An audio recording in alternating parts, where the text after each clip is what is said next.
out here is different. The woods, the water, the wild. This is where we hunt. This is where we fish. This is how we live. Welcome to We Fish2 Podcast, where we hunt, fish, and live outside.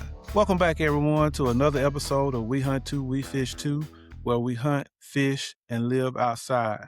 Today, we got a different topic for you, one I know you're going to find very interesting. We're going to talk about fishing management, fisheries, and we have an expert guest in the house today. We have Dr. Overton with us. So will you guys please welcome Dr. O to the show? Thanks, Doc. Thanks, Lou, for having me. I appreciate you inviting me on the show. Awesome. Dr. Overton is marine biologist at Stanford University, and he is the Alabama representative to the Gulf Fishery Management Council.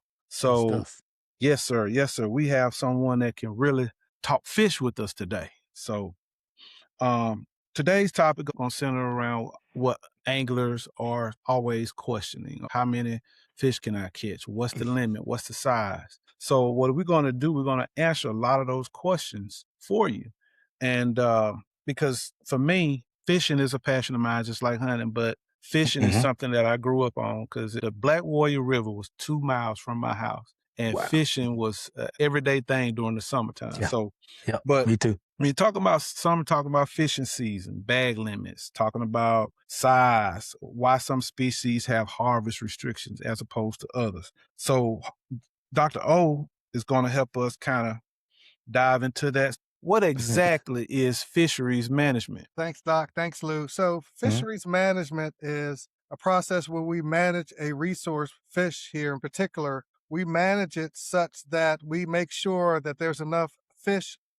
After fishing occurs, we make sure there's enough fish remaining to spawn to replace the fish that were taken by fishermen. And so this is done for a couple of reasons, because we want to make sure that, hey, the next year there's enough fish for you to go out and catch. But more essentially, we want to make sure there's enough fish for our future generations, our sons and daughters, our family friends to go out and catch so they can enjoy it outdoors just like we do. And so it's kind of interesting because you know that we don't say fish management, we say fisheries management. So fisheries includes not just the fish, it includes also the people who fish. So as a fisheries manager or fisheries management, we actually manage people's actions on fish. How many fish you can take, when you can take them, how many you can take, what species you can take. So that's the whole fishery itself. It is the fish, the people, and the economics behind it. Gotcha. Awesome. So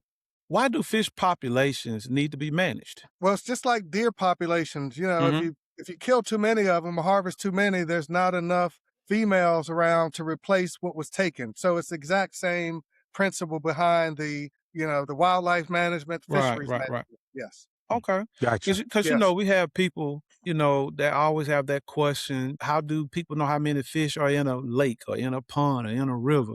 How can they manage that kind of stuff? I know there's a science behind, but can you kind of touch on that a little bit? Yes. And you bring up kind of a interesting point. You know, we don't actually know how many fish are out there. We can't go out into a pond or a lake and catch every fish. So we have to use a little bit of science and some guesstimates to determine how many fish are there. And that's one of the biggest challenges.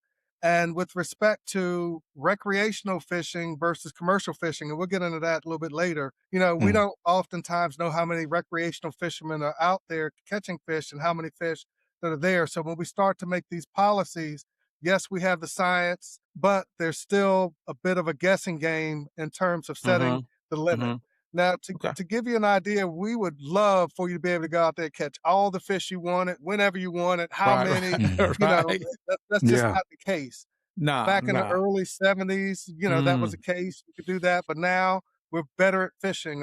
We have electric motors now. We now have live scope. We now have, these very efficient 4-stroke engines. The electronics on some of these boats are just incredible. So we are, even though it may not seem like it, we are much better catching fish than we were, 20 years ago. The technology, the knowledge, now we send cameras down, that forward-facing sonar. Yes, that has absolutely changed the game. Yeah, changed the game. Okay. So another question is, what happened? What would happen if there were no regulation? I know we just talked about, why it's important, but what would happen if there were no regulations in place and people could just go out there and catch all those fish without any regard to the limit? Yeah, and that's a good question. So if you and I went out there, we probably wouldn't try to catch all the fish because we consider ourselves kind of conservationists. Correct. But for Correct. some, it's like human nature when it's a public access, and let's say you took only 5, but your neighbor's gonna go out there and take 10. Probably the Mm-hmm. next time you go out there, you're gonna take more because if your neighbor follows you up, you're not gonna have any fish. So it's like what we call it's the tragedy of the commons. It's like I want to make sure I Yeah. get my part, or that I get my fish before somebody else gets it. Mm-hmm. So it's just kind of human nature. Yes, we can self-regulate, but that human nature kicks in. It's like, uh-oh, somebody's out there taking my fish. Let me go get my fish and maybe a few more because they may take them all and I can't enjoy the resource. So Now, we would, Doc, we would fish them to not extinction, but it would just get to the point where it wouldn't be feasible for you to go out to catch any fish because there'd be very few fish to catch. so Doc, Right. are you mainly focused on public and private, or you just focus on public fishing? Lou, that's a good question. So the management can be both public and private. So the state agencies manage all public access. Mhm. So whether Mhm. it's streams, lakes, some ponds, but if you happen to have a pond on your property, it is not really, there's some state regulations, but you can set your limits there because you can control who fishes. You can also control how often they come. You can Mhm. control what they catch. So it's easier to manage that is very limited access. Whereas Gotcha. the public reservoirs, it's not limited access. Anybody can come fish. If you have a boat, you have a license, you're welcome to come fish. This is your resource. So it has to be managed Mhm. such where there's some type of limitations on the resource itself. Right. So you talk that management. So is more science than policy, or is there a combination of the both? It's the science actually drives the policy itself. So the Okay. science itself may be fish science, but then again, now you have the social aspect, like who's out there Mhm. fishing, and then the economic access. So the Mhm. social science, the economic science, and the fish science all come together as fisheries management. And you may say, well, what's the economical value behind this? Well, every time we go buy a fishing license, that money, especially if you're here in Alabama, that money goes back to the state and they use that to manage the fish resources. So they have Uh-huh. to provide plenty of opportunities for people to have access to fish. They also do a very good job. Alabama does a very good job of bringing new fishermen in, women, Mhm. those who want to fish that don't know how to fish Mhm. because the Right. resource depends solely on license sales. So Alabama, in my opinion, is one of the best places to come. They do a very good job of making sure people have access to enjoy a portion of, God's creation. And also, just to piggyback on this state of Alabama, the state of Alabama has some of the best fisheries in the Southeast. Just for you all who don't know that. That's right. The Coosa, Mhm. Weiss, Henry Neely, Mhm. Gunnersville, Good. all the way down south, Logan Martin. Those are some of the best fisheries that I know, I believe, that people have available to them is right here in the state of Alabama. So with that, Doc, most anglers, and I'm going to say this for the viewers, most anglers do not see the purpose in fishery management. They get overwhelmed or they get too focused on the regulations, on how many I can catch, the limit, the size, etc. What they don't see is the science behind it and the reasons why these fisheries have to be managed. Because you touched on a very interesting point about the interest onto the principle that allowing us as anglers and fishermen to be able to fish for generations to come. But the goal, folk, is to not stop you from fishing. The goal here is to give opportunities for future generations. So before we go, Dr. O, give us a fun fact real quick. Yeah. So a fun fact is catfish have one big tongue. They have taste buds all on the outside of their body, inside of their mouths, on their lips. So they are very good at sensing taste and smell in the water. They are extremely good at that. So that's why you tend to use baits that tend to have a lot more scent involved with it. Doc, I want to So- go back around just for a second. I want to kind of put this in perspective. And I think Okay. you and Lou can kind of have experienced this. Have you ever been to a farm pond or somebody's pond and you're all excited and you go to try to catch some bluegill and they're all 3 to 5 inches, no matter what you do. Yes. Yeah, they all And you may small. be okay with that because you went out there to catch a bunch of little fish. But, Fish. Right. fisheries management can now say, hey, all right, we understand there's a bunch of small fish in here. Let's change up the creel limit or the catch limit to, maybe add some bass into the pond so we can get rid of some of these, lot of little small bluegill so they can get big, so we can get some bigger fish in here. So that's the whole aspect. So when oftentimes when a place is overfished, you got a bunch of little tiny fish that you really can't do anything with. They're not big enough to eat. Yes, you catch a lot of them, but some of us like to take some fish home. So that's the value of fisheries management. Okay. Wow. Awesome segment. That allows us to kind of transition to the next segment, folks, that we want to kind of touch on, talking about who actually or who manages or how it is managed. Let's talk freshwater if you want to talk fishing, because most of us and most of the viewers on here probably are freshwater fishermen, even though I deep sea fish annually every year. But primarily, if I'm fishing freshwater. So a lot of people want to know, well, who manages these fish and who manages those that are in the river? So my question is, who or how is bag limits or size determined? And what agencies is responsible for those freshwater fisheries? Yeah, that's a good question. And for the most part, most of your states are managed by their state natural resource agent. So, for example, here in Alabama, we have the Alabama Department of Conservation and Natural Resources. But there's other entities that are involved in this whole fisheries process. For example, U.S. Fish and Wildlife Service. They are part of the management itself. The Nature Conservancy, they are part of the fisheries management themselves because maybe they may not concentrate on game fish, but in order to have like a balanced pond, you have to have a right number of minnows, you have to have a right number of crayfish. So all of that goes into managing the fisheries itself. And then if you have a farm pond, you may have to make sure that the land around the farm pond is managed such so that it doesn't get too much silt or doesn't get too much runoff from a local field. So, that even though it's not just solely fish, it all goes into the habitat of fish to manage them correctly. But primarily the state agencies for your state are take the main responsibility for managing the fish, and they are the policymakers. Now, the people that manage the freshwater fish, and then when freshwater turns to that brackish water, then it goes to saltwater, right? Are they responsible for that in-between fish, the fish that can good question. be in freshwater and like saltwater? Who monitors that area, Yes, that's a good question. So some states have just one group that's associated with freshwater and another group that's associated with saltwater.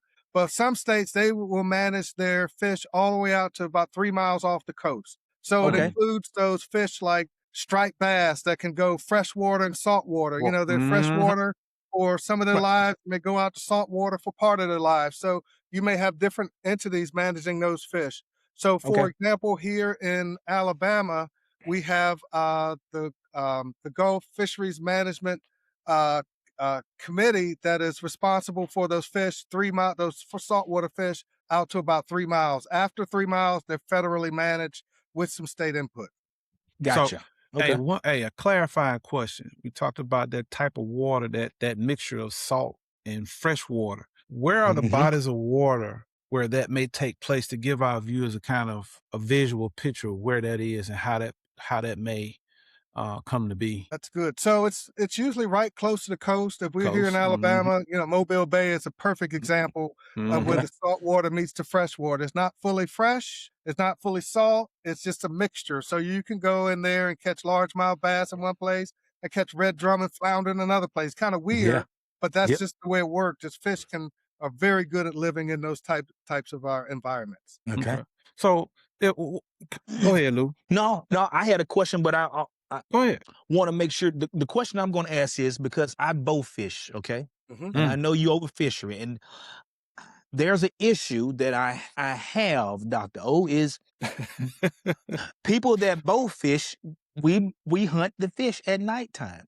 And then there are fly fishermen that love to catch the fish. And so now I heard, and you help let me know if I'm correct or not, but I heard the reason why they limit us bow fishermen on the big reds of bow fishing them is because of the fly fishermen. They said that we were killing too many of the big fish, and so the commercial fishermen or people that are going out there fly fishermen wouldn't have an opportunity to harvest or to capture and release the red drum. Is that true? Have you heard anything about that? I don't know about that, but I'm going to give you kind of a piece of advice because it's still people making these decisions. So if you take a look on the state of the Alabama Department of Conservation and Natural Resources, or whether you're in Georgia, South Carolina, they will post when they're going to have public hearings that talk about these things. And when they have public hearings, it is important that you go and let them hear your voice. Because if they, let's say, for example, if only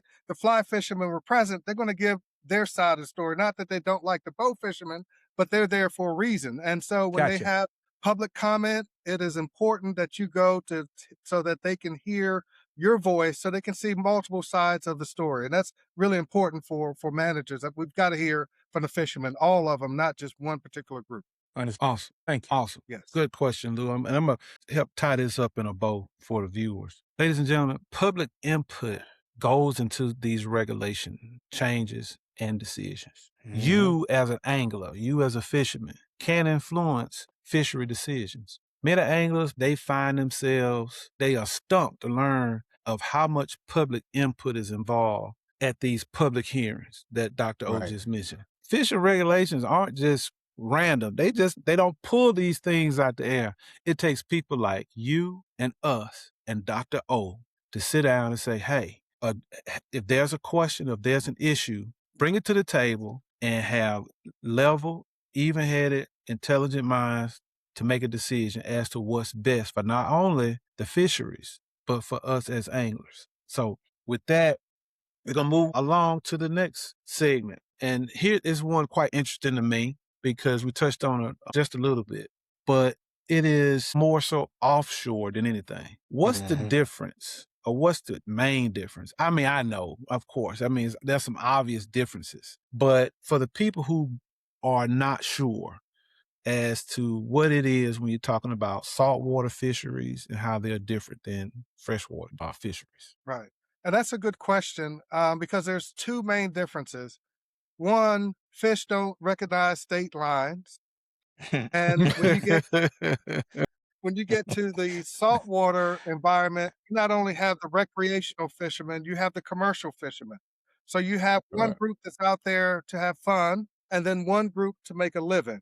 And so that's oftentimes where the challenges and sometimes the conflicts occur because as a fisheries manager, the one thing I hate doing is I don't want to take fish from people. I don't want to make a regulation where it causes people financial harm or any fun harm. But I mean, you know, we make them for a reason because we are, we have to abide by law, which is what we call the Magnuson-Stevenson Act. We have to manage fisheries sustainable such that there's no overfishing occurring. We have to do everything in our power to ensure those two things don't occur.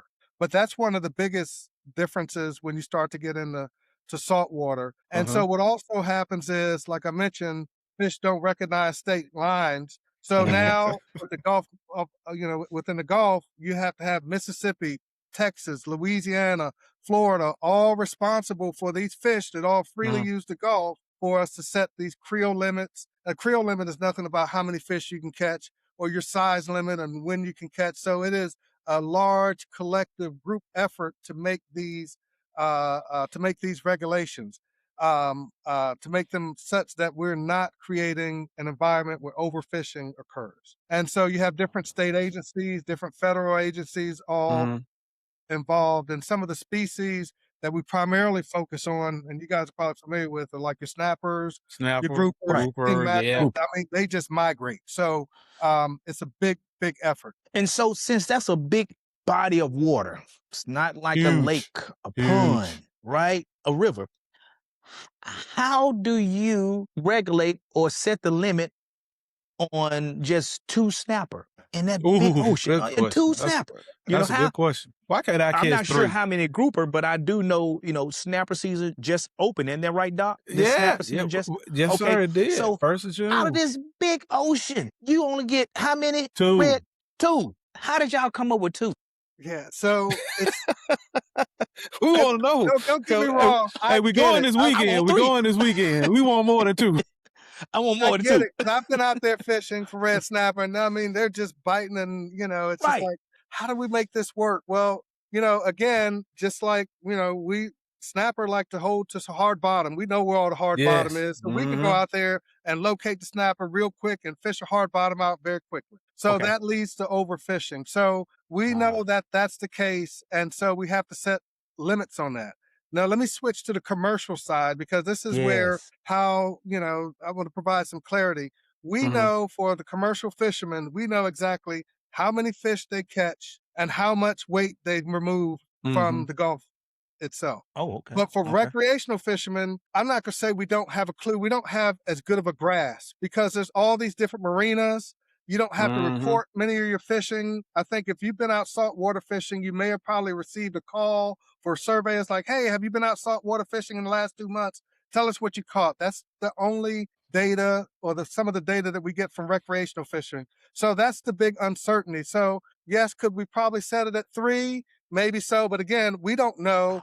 I'm not making any guarantees. Again, we have to manage it such that we know there's enough fish for folks to go out there and have some fun to catch 2 snapper. But again, the Gulf is big. You got the coast of Florida, all these inlets, all of these boats. You've got Mississippi, Alabama, recreational Louisiana, fishermen going in and out, all the Louisiana, yeah. coast of Louisiana. So we don't have a good grasp on how many fish recreational fishermen could catch or do catch. I wish we would eventually go to a system like when you hunt, when you kill a deer, you've got Tag, to, yeah. yes. But as simple as that may seem, we're not Mm. there yet. And Mhm. we've been toying with this idea for a while in the council. We're still a good ways away. There's still some roadblocks, there may be even legal roadblocks why we can't do that for recreational fishing.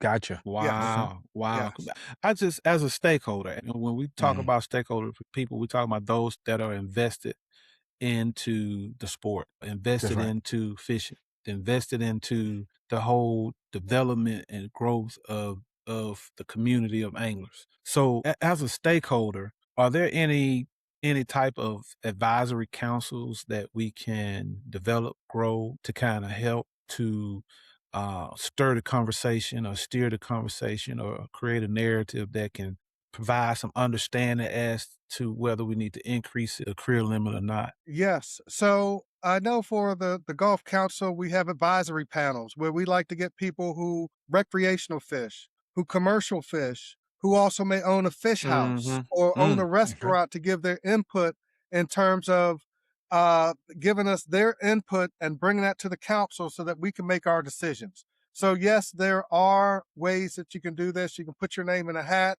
Some are just volunteer. Some you have to be selected. And these advisory panels are incredibly important. That's where we get our core information on the council to start making some of these decisions. But I do want to back up and kind of give you a nice little cool fun fact because Okay. you know the red snapper, they are the poster child of the Gulf of Mexico. We love Yes. All them. right. This is big, pretty fish. They And they are taste Yes. good. taste Very good. good. But let me give you kind of a little example here of just how delicate fisheries management could be. So one female fish can produce several million eggs per spawning season. So you may say, Okay. hey, if we've got 10 fish, we should have enough fish reproduce to come the next year. But in fact, out of those 7 million eggs or several million eggs that are hatched, only about 1% will make it to adulthood. Wow. So, and that's even like in the perfect conditions, the perfect weather, the perfect, Right. the spawning. So only Spawn. a small fraction of them make it to adulthood. That's why it's important that we keep protect some of the large fish, or we protect Mhm. a smaller group of fish that are producing these eggs. And it's like a return on your investment. You have to make Correct. sure, knowing that yes, they may produce a large number of eggs, only 1%, sometimes less than 1%, actually make it to adulthood. And then Wow. once they get to adulthood, they got to deal with us, the fishermen. You've been Mhm. offshore fishing and you bring one of those red snapper up from 100 feet and the eyes all bulged out and sticking out.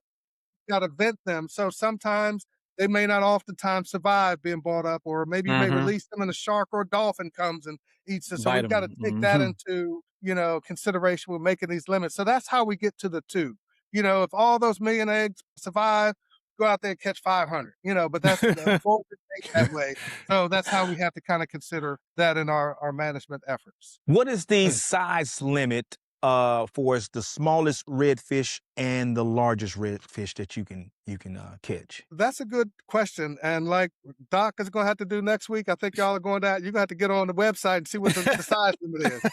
They may change it, huh? Yeah, it does change, yes. They may say it's subject to change. It does change whether you're going to be fishing in federal waters or state waters. There's a bit of a difference. So again, anybody going out to fish, just they have it on your app, just check your size limits. Because sometimes they may increase it throughout the year, or they may close the season based on how many fish are caught. It's a dynamic way of managing the fish. So just check the website. Gotcha.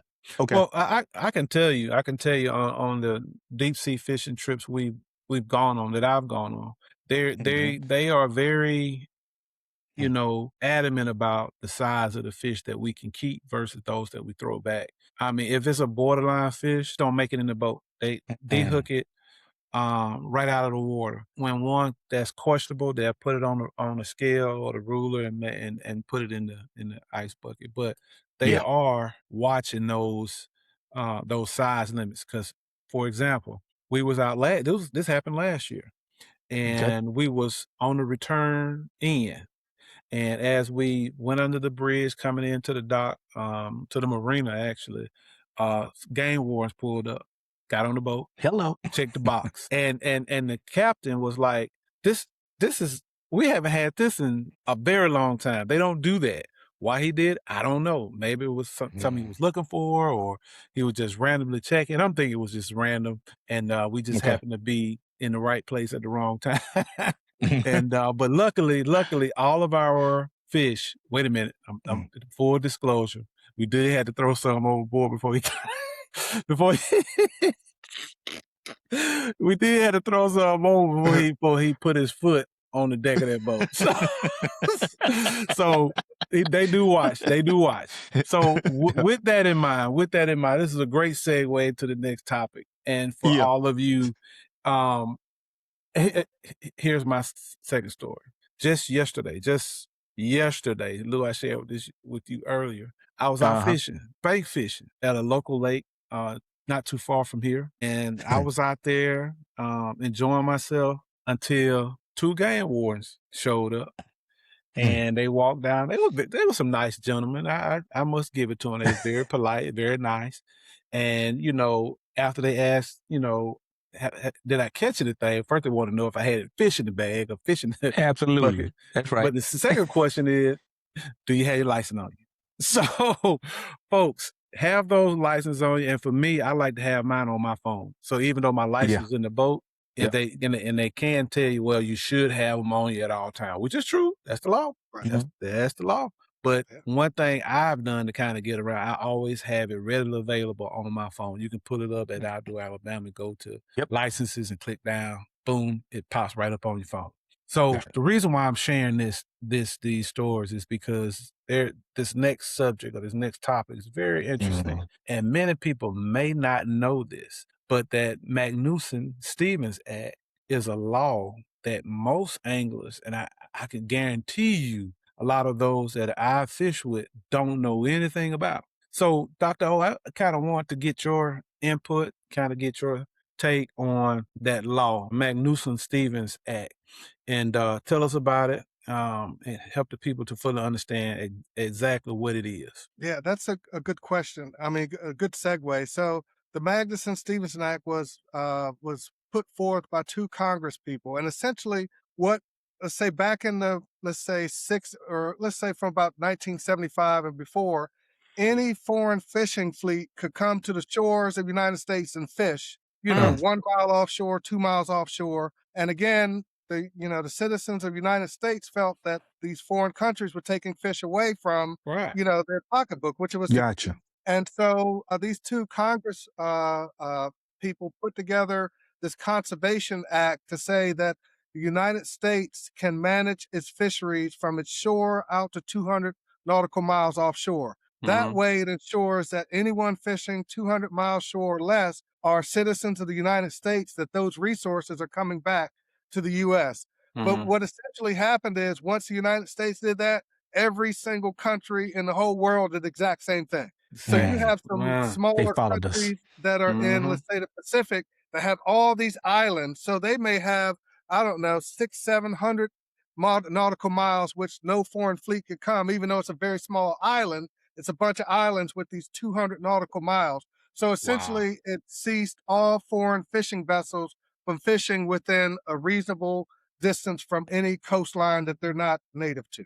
And that was that set the whole stage for, now we've got to manage our fishery. We're managing who's catching what. Now we've got to manage our citizens and allow them to catch the fish. So that's essentially how it works. And so it's important because it is all science-based. We're out there, like what Stacy said, yes, that game warden came on board, but sometimes when you get back to the dock, there may be someone who's a fishery scientist say, hey, let me come check your fish. They don't want to check to see if they're, if you're breaking any rules. They want to see what sizes you're catching. Or can we take a sample from your fish to determine how old it is? So all of that is important that goes into managing the fish. What are you catching, the sizes of them, how fast they're growing, because we just want to make sure that there's enough fish available to replenish the fish that were taken the year before. That's our primary goal. Awesome. The law is important, correct? We understand that, but gotta buy back. Kind of help the people understand the overfishing as a reason for the law, or help them understand any type of long-term sustainability or any projections as to how detrimental overfishing can be to the fisheries. Yes. So I'm going to take a big approach to this here. Okay. So typically, when we go out there fishing, we're usually keeping the largest fish. And when the smaller fish are there, they don't produce eggs that are just as viable, meaning that the smaller fish produce eggs that are less likely to survive. But then, like I said, I want to take this on a global scale. So, or a larger scale, like Doc, you're going down to the Gulf to fish for red snapper. You guys are going to buy some gas. You're going to stay in a hotel. You're going to eat at restaurants. You're going to go buy some souvenirs, all related to just your fishing trip. So imagine if we let the fishery get to the point where there weren't enough fish to catch. Yes, the fish will suffer, but so does that whole coastal community. The economic impact. All lose. So it's bigger than just the fish itself. It is the whole aspect of it all. Gotcha. Wow. Then think of it like that.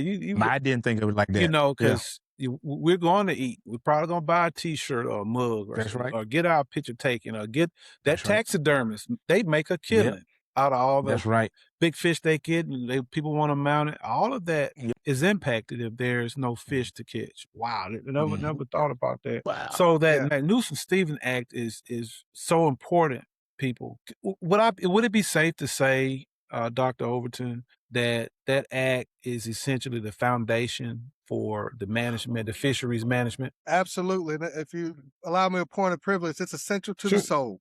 It is. Sorry, I had to throw that in there. Yeah, you threw that in there. It sets the standard. So, I mean, we are, again, some of those watching may get that. Yeah. As my role as a council member, I am bound by this act and held accountable by the law to ensure that we don't create these systems where we have systems of overfishing, or we have depleted fisheries populations, or overcapitalization of the resource. So this is like our Bible when managing saltwater fish. Gotcha. So, any other fun fact? Do you have another fun fact for us, Doc? Yes, I do. So you guys are going to go out next week, catch some snapper, and you're going to catch some grouper. Here's something that's kind of interesting about grouper. Grouper actually some of the species will change sex throughout their lives. Like some groupers start off as females, but then they transition into males. And so we have to take that into accountability when we're setting these size standards, because males are cheap. We need lots of females. So it may be some fish, some grouper, they have to be at least a certain size. So we know that you are only taking out males, but leaving the females there so that they can produce eggs for the next year. So Right. understanding the biology, like if they switch sexes or if they migrate a certain time, all of that goes into the management decisions that we make. Wow. Awesome. When do y'all, so as a biologist or I guess a marine biologist would probably be the one that would go out there and do a sample. So do you find a group, a school of fish, a school of grouper, and then do y'all take a sample? How do y'all determine Do you tag 'em? when? Yeah. Tag them? Yeah. Yeah. Do you There you go. tag 'em? Yeah. Yeah. Okay. Yeah. So it's all of that. I mean, I've Okay. gone out where we go fish for them just like you do. So we go out and Okay. fish for them, and then when we bring them onto the boat, we'll bring them back to the lab, and they all fish have this this thing called an otolith, like an ear bone, and it lays rings on it like trees. So we can take the ear bone out, and we can determine how old the fish is, and we Wow. can also Didn't know that. determine how fast it grows. So we Didn't take know that. samples.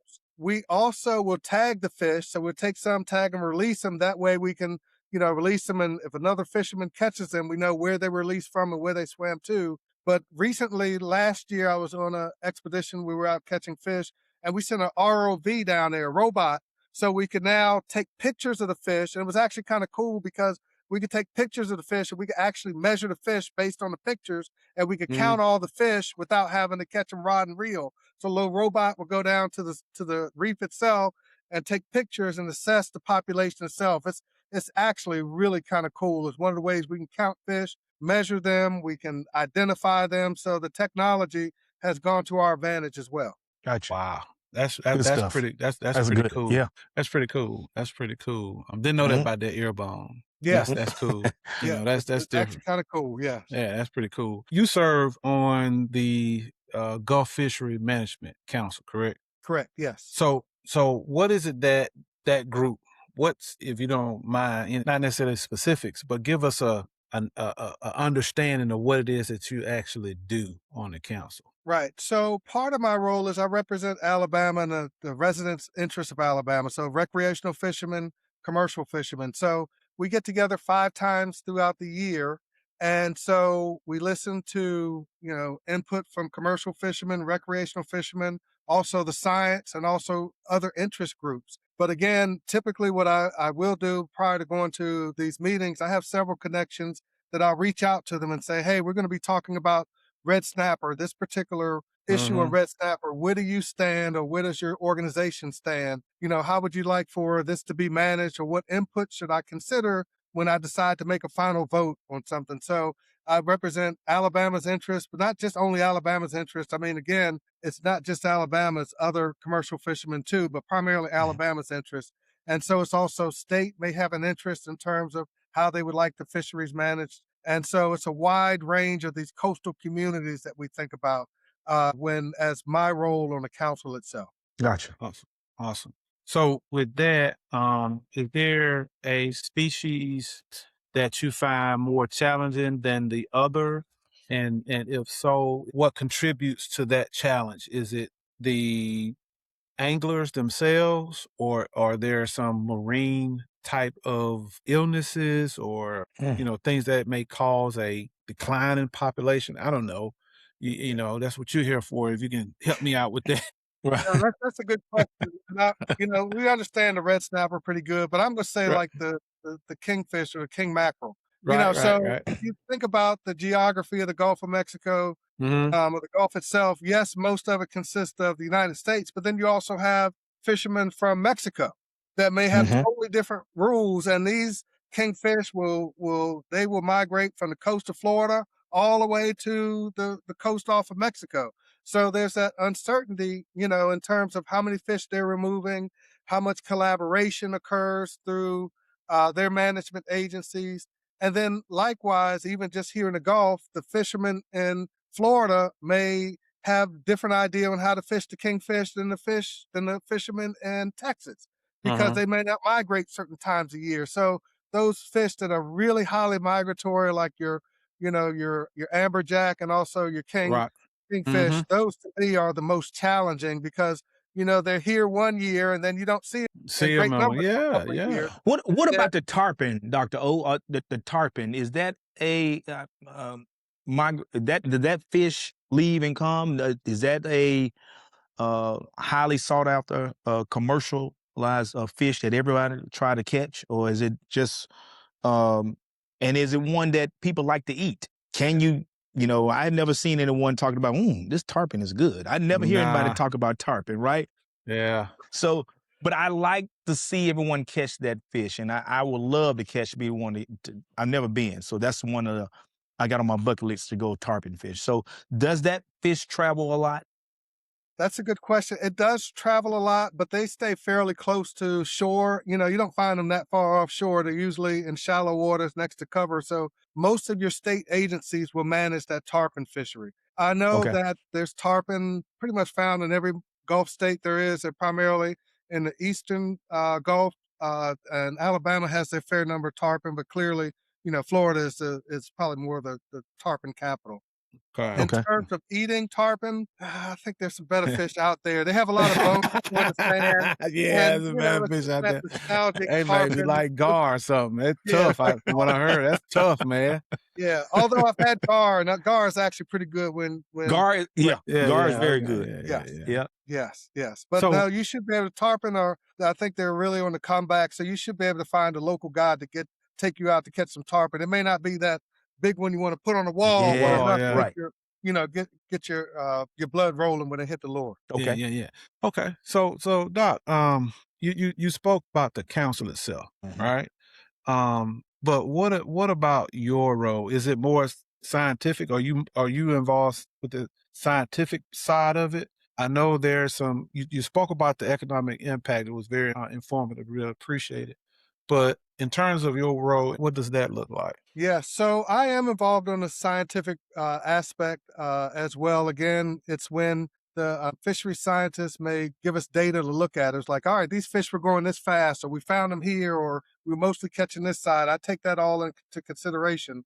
But I will say that since serving on the council, my perception has broadened quite a bit. So even though I may opine on the science itself, I do now understand how important the fishery is to, let's say, the fish houses or the fish processing centers. Those all go into it as well. And then again, one of the big things is we do hear from people at these council meetings. Each council meeting has a time period where the public can voice their opinion. And so I take these very seriously because I need to hear from Lou. I need to hear from Doc. I need to hear from everyone because, you're out there on the water every day or fishing. I don't get out as much as I like to, but I've got to hear your perspective in terms of making these decisions. So I encourage folks when there is opportunity for public comment to go, let us hear your voice. That is incredibly important to me and to many of the other council members as well. Awesome. Okay. Well, with that, there's going to be a good segue to this topic, and I know Lou he been itching to get to it. I've been watching him. I know he been wanting to get to it. Let's talk about these stocking programs and pond development. And Lou, you can jump in anytime. Because I know you want to talk about that those clubs or whatever. Yeah. Right. I know that there are club fishing clubs out there, and I understand that you got to.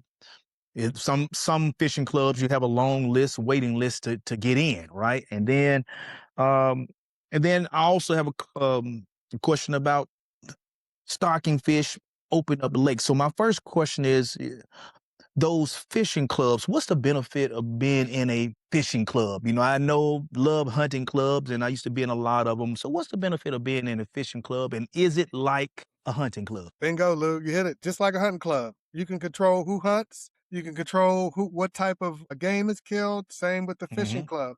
You can do the exact same thing. And probably a question that someone may have is like, how do I start a fishing club? Same way you start a hunt club. If someone has a lake and you can say, hey, I'd like to lease the rights to the lake and then manage it such that, I may put feeders out there for the bluegill. I may have a professional group come out and assess the pond for me. They're going to see how many bluegill are there, how many bass, how many catfish. And they say, if you want to grow big bass, you're going to have to take this route. If you want big bluegill, to take that route. So that is the value of a fishing club. They're not as popular as hunting clubs, but I think they should be because, there's value to the landowner where they're generating income but then there's also value to those who lease the property because they get to enjoy the resource. So those are the main ways you can do that. And again, I'm part of one in Calera, Alabama, and there's some really nice fish in there. Like I said, the average largemouth is about 5 pounds in that lake. And so get a chance to really go out there and catch some really big fish and some large bluegill as well. Does the game warden ever pay a visit to the fishing clubs just like they pay visit to hunting clubs? Public? yeah. Oh, to public? Yeah. To public. I imagine they do because you still have to have a license. So it's where I fish, it's gated, but the game warden can come back there anytime, because we set rules within the club and we're very strict about those rules because just like in a public fishing area, if you have someone not following the rules, it can mess it up for everyone. And so you don't want to be a club that's known for having, people hunt or fish without a license because the game warden's going to be there. They want to know you're good stewards of the land, good steward of the resource itself. And so, you fish and you hunt within the laws, with other laws you have. Yes. But if you're on your private pond, I think if you own the land, you don't need a fishing license and you probably can set your own limits there. So that's also the benefit of having a fishing club where you can set your own limits to manage it to your personal preference. Now, you said your own land. I was thinking about what if I wanted to, open up my own pond, lake? Where would I start? What would be the first thing I need to do? Yes. The first thing you would need to do is probably contact a land developer contractor because they'll determine, how large of a pond you can build. Is there a good source of water to filling it up? Can your pond actually, once you dig it, actually hold water? And that would be the first step, and that would be step one. Step two, there are several outfitters throughout the Southeast. There's several in Alabama, several in Georgia. Every state has them where they will come out and determine, they will ask you as a landowner, what is your goal for this pond? Do you want large bluegill? If you want large bluegill, we're going to stock this many largemouth bass, this many crawfish, this many shiners, this many catfish for you to manage it for large bluegill. And if you want large bass, we're going to manage it separately because it's impossible to have large bass and large bluegill. You're going to have one or the other. So you have a pond that has large bass that's going to have some large bluegill, but you're not going to have a pond that has all large bass and all large bluegill. That's not biologically possible, even though every landowner would love to have that. You've got to pick one or the other. Or you could just have one that's just balanced, where you're going to have a few large bass, you're going to have a few large bluegill, whatever the case may be. Gotcha. Yeah, but it is a science, and that science, we know that science very well. We can get your pond to exactly the way you want it.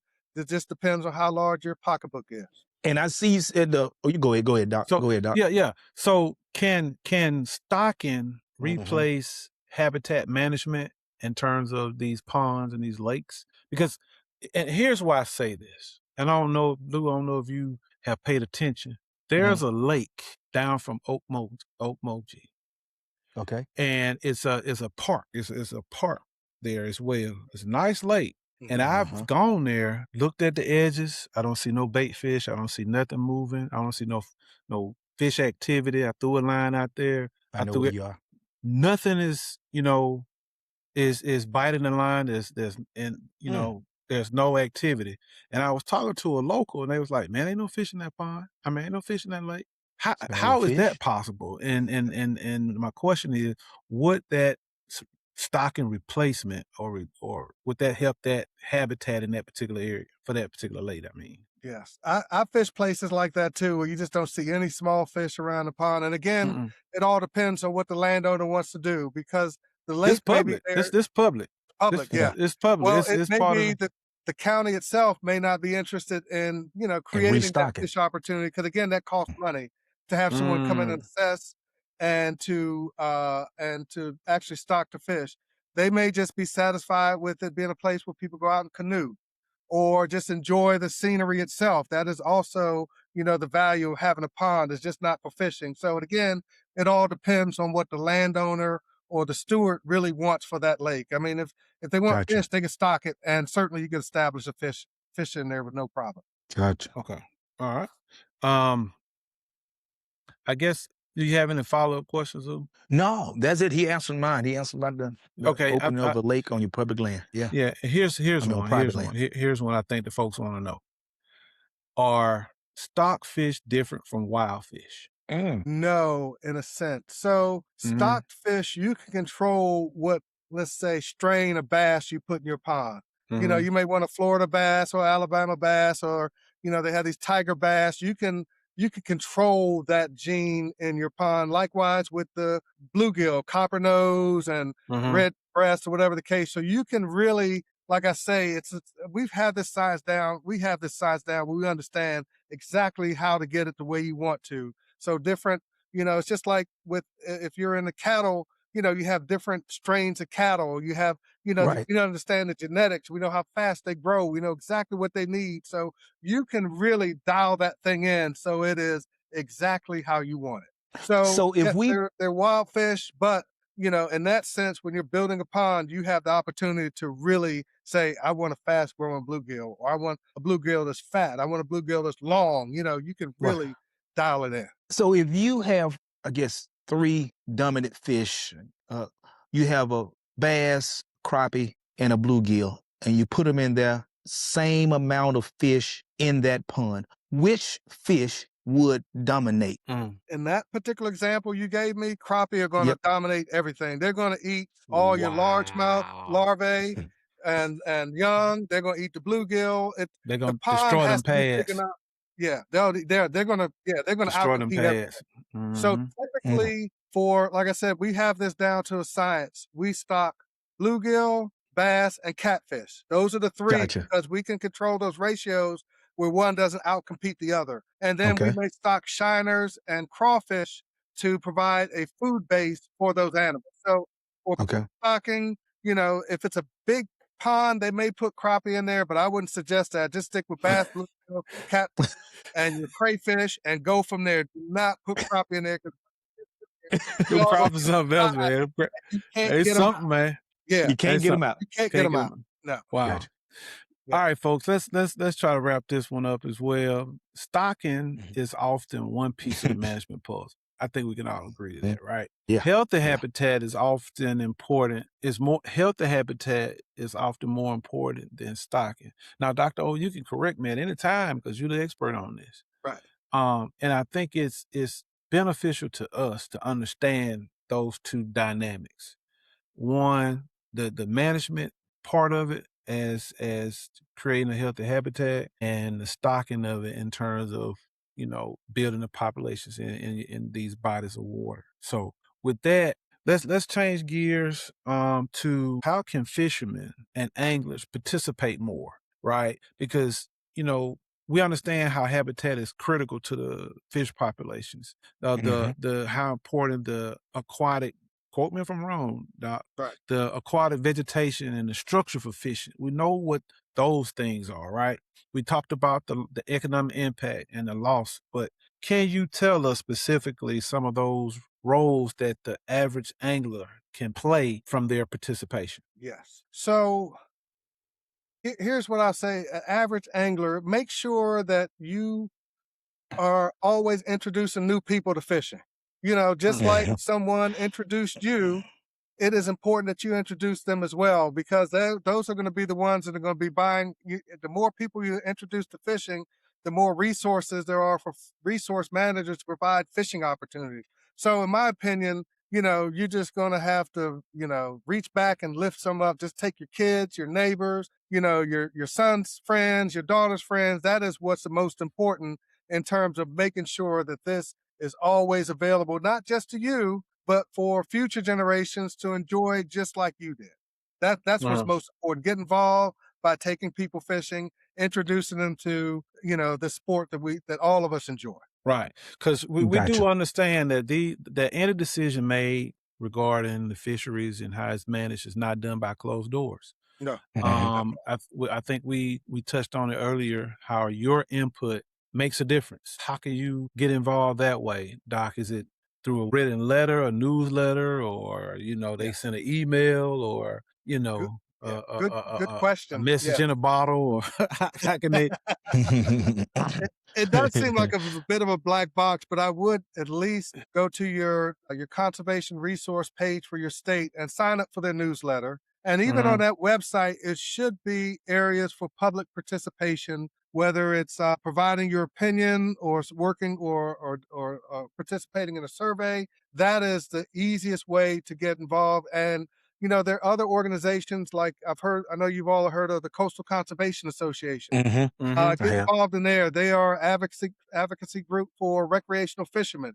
So as a big organization like that, your voice can be heard. And I think is BASS still around, Bass? Is that still an organization that you can, I don't know, it wasn't Bassmaster. You could join Bassmasters or something along those lines and get a membership. Okay. That is another way your voice could be heard because they have organizations or outlets for you to voice your opinion on, how certain fisheries are managed or what should be done or what's new on the horizon. So either through your local conservation group or through some of these larger organized associations. Those are the best ways that you can get involved. Gotcha. Awesome. You got to follow up, Lou? No. He answered my question about that. So yeah. I appreciate that information that you're giving me. I'm up here taking notes. So you see me doing, looking down here. Doc, I'm up here taking some notes because I know some of these things that I did not know. I encourage folks to do that. I know we're getting close to closing out, and I kind of want to, I know, Doc, you're leading thing, but I want to go ahead and just kind of throw this out there because I've had this question come up to me all the time.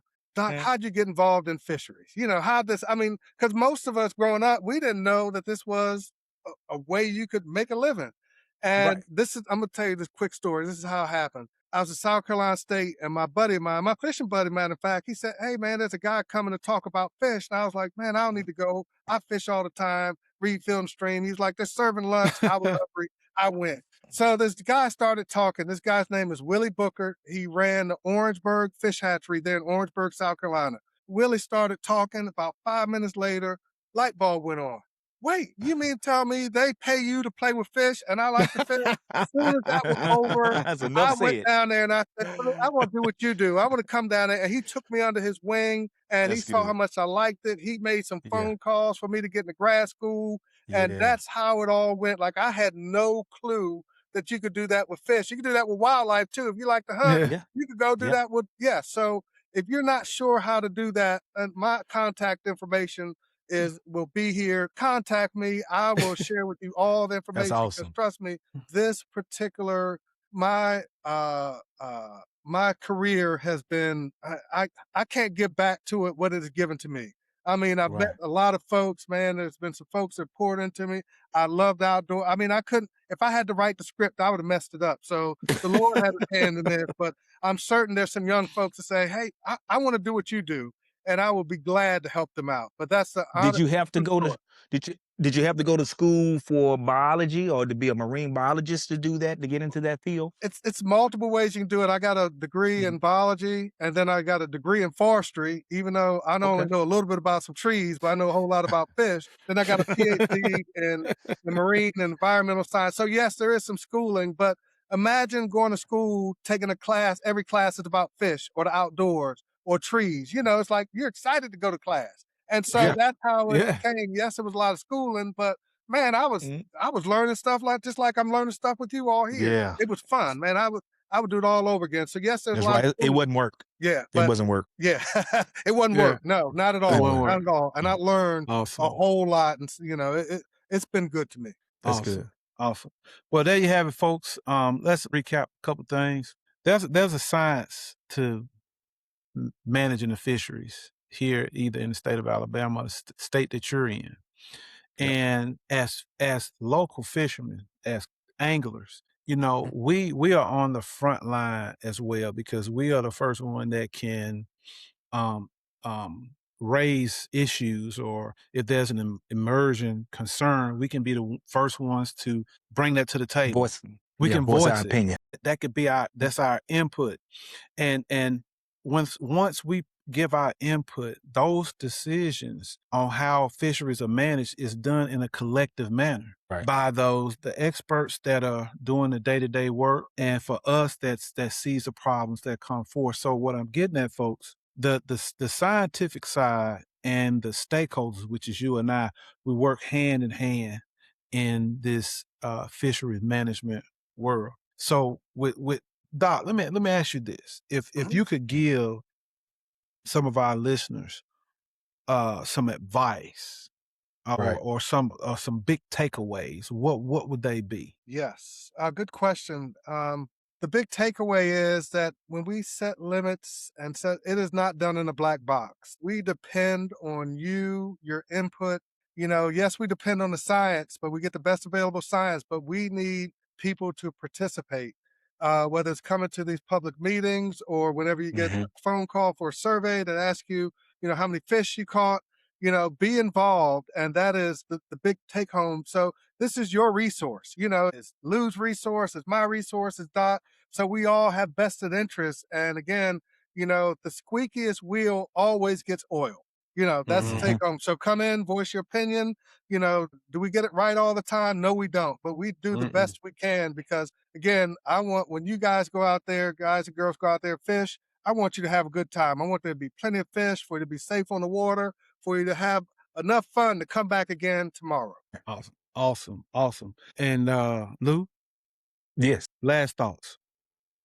Well, nothing. I was just saying, I was thinking when he was saying that pretty much getting young fishermen in, we got to get our we got to get our fishing license because that is what contributes to helping the biologists and everything with the public lakes and private. It pays the bills. So we need to make sure that I know a lot of people that's out there fishing, and I know I probably look to my left and to my right, and I don't think they have a fishing license, right? I don't. I think they just go and fish because that's all they normally do, and they're willing to take that risk. Where if everybody did that, then a lot of people probably would be out of jobs, and we would not have the resources that we would need to take care of the public lakes. So I definitely want to say, those who are listening, please get your license, follow the rules and, go out there. And if you do want to voice your opinion, find these meetings, go to them, participate, because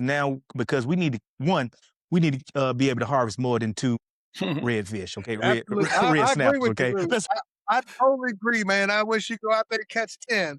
And at some point we might get there, but right now we're Well, let's thank Dr. Overton for joining us and kind of really giving us a deep dive into what it is. Yes. It is in terms of fishery management. Let's give Dr. O a hand. Yeah. Hey, I appreciate you guys having me on. Fish all day. I love fish, man. I love We appreciate you, man. Great job, Dr. O. Hey, great job. Appreciate you. So listeners, especially for our young folks, if you're listening to this podcast, remember, it is on you. The things we're doing today is for your enjoyment tomorrow. The reason Dr. O and the job that he does and his colleagues is to keep this sport of fishing alive for generations to come. So if you want to become a fisherman or an angler, start small, start slow, understand the basics, get your license, get a spinning rod, throw a worm, try a live worm first. Then you can grow into become the type of angler that you always dreamed of. But with that, folks, thank you for joining us on another episode of We Hunt 2, We Fish 2, where we hunt and fish and live outside. And remember, do what your mama told you. Get out the house. Go outside. Go hunt. Go fish. Remember, we hunt 2, we fish 2. We fish. Peace. Peace.